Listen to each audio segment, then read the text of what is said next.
आरजू काज़मी पाकिस्तान की पत्रकार हैं, जानी मानी पत्रकार हैं, इस वक्त हमारे साथ जुड़ रही हैं। आरजू, बहुत बहुत शुक्रिया हमसे बात करने के लिए। क्या अभी तक पुष्टि हुई है, क्योंकि जो बीएलए है उसने काफ़ी बड़ा दावा किया है। उन्होंने कहा है कि 100 से ज़्यादा लोगों को उन्होंने अपने कब्जे में ले रखा है, 6 पाकिस्तानी सिक्योरिटी फोर्सेस के लोग मारे गए हैं। अभी तक क्या खबर निकल के आ रही है? जी बिल्कुल, ये बिल्कुल ये चल रहा है यहाँ पे वाकया। और साथ ही साथ जो ट्रेन का ड्राइवर है वो भी इंजर्ड है। ये ट्रेन जो है वो क्वेटा से पेशावर की तरफ जा रही थी और इसके ऊपर फायरिंग हुई है। तकरीबन 600 से 700 लोग इसके अंदर हैं और इस वक्त सिक्योरिटी फोर्सेस के लिए एक बड़ा चैलेंज है, इसलिए कि बीएलए जो अपनी डिमांड्स रख रही है, अब देखते हैं कि कहाँ तक उसके ऊपर गवर्नमेंट काम कर पाती है। लेकिन ये ज़रूर है कि इस वक्त बलूचिस्तान की सिचुएशन जो है वो काफ़ी टाइम से टेंस है। लेकिन अनफॉर्चुनेटली जो पॉलिसीज बनाई गई हमारे यहाँ वो ऐसी नहीं थी जिसको देखते हुए हम ये कह सकें कि उनसे बात करने की, यानी कि बीएलए से या बलूचिस्तान में जो लोग हैं उनसे बात करने की कोशिश की जा रही थी, उनके ऊपर ऑपरेशंस ही लॉन्च किए जा रहे थे। लेकिन अब इस वक्त लग रहा है कि सिचुएशन तकरीबन हाथों से निकलती हुई दिखाई दे रही है और काफ़ी प्रॉब्लम यहाँ पर दिखाई दे रही है गवर्नमेंट के लिए खास तौर पे। मैं आपसे ये भी समझना चाहूँगा, क्योंकि कुछ लोग अभी तक ये कह रहे थे कि ये फेक न्यूज़ है, 100 लोग नहीं पकड़े गए हैं। क्या कोई इंफॉर्मेशन आधिकारिक तौर पर मिली है? क्योंकि ये एक बहुत बड़ी घटना है। अगर 100 लोगों को उन्होंने बंधक बना रखा है, उन्हें हाईजैक कर लिया है ट्रेन को और उन्हें बंधक बना लिया गया है, तो क्या सरकार की तौर पर उस पर कुछ कहा गया है और क्या डिमांड रखी है बीएलए ने इन लोगों को छोड़ने के लिए? देखें, सबसे पहले तो वो जहाँ तक मैंने सुना है, जहाँ तक हमें न्यूज़ आई है वो ये कि इसको इस ट्रेन के अंदर जो लोग थे वो तकरीबन 6 से 700 लोग बताए जा रहे हैं। और साथ ही ये भी कहा जा रहा है कि बीएलए ने जो ऑपरेशन लॉन्च किए गए हैं पाकिस्तान की फोर्सेस की तरफ से, जो वहाँ पर अटैक्स किए जा रहे हैं और बीएलए को पकड़ने के लिए या उन्हें रोकने के लिए, उसको रोकने की डिमांड की है। उन्होंने ये कहा है कि ये अटैक्स जो हैं ये फौरी तौर पे बंद हो जाने चाहिए।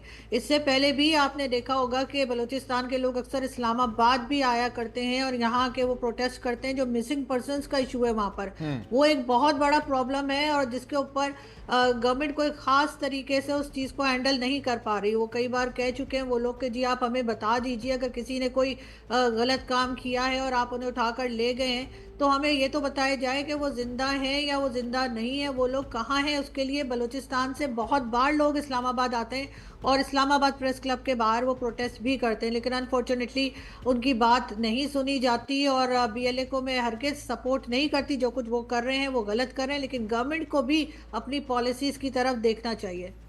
आपको जिस तरह से आप कह रही हैं, आप बहुत ये जरा थोड़ा सा हमारे दर्शकों को ये भी बता दीजिए कि बीएलए क्या गुट है, क्योंकि ये लगातार वहाँ पर बलूचिस्तान के अंदर इनके हिसाब से जो ज़्यादती हो रही है, पाकिस्तान आर्मी ने कब्जा किया हुआ है, उसके खिलाफ ये लड़ाई लड़ रहे हैं।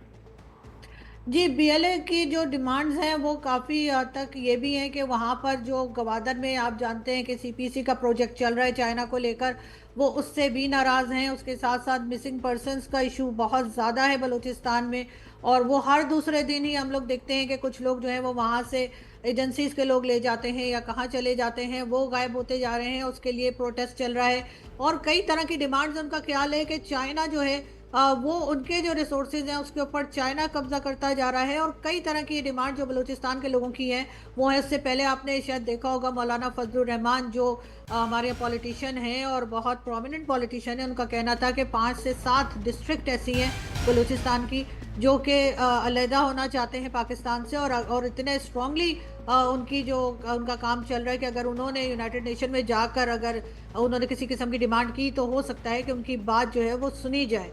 तो सिचुएशन इस हद तक पहुंच चुकी है। लेकिन क्योंकि हमेशा से पाकिस्तान में, चाहे वो केपीके हो या बलूचिस्तान हो, उनको एक समझिए कि एक सेकंड क्लास सिटीज़न के तौर पे ट्रीट किया जाता है, छोटे सूबे के तौर पे लिया जाता है, उनकी बात नहीं सुनी जाती। लेकिन अब हालात जो हैं वो काफ़ी हद तक गवर्नमेंट और जो फोर्सेज हैं उनके हाथ से निकलते हुए दिखाई दे रहे हैं। अब इनके पास कोई और रास्ता नहीं है सिवाय इसके कि उन लोगों के साथ डायलॉग किया जाए।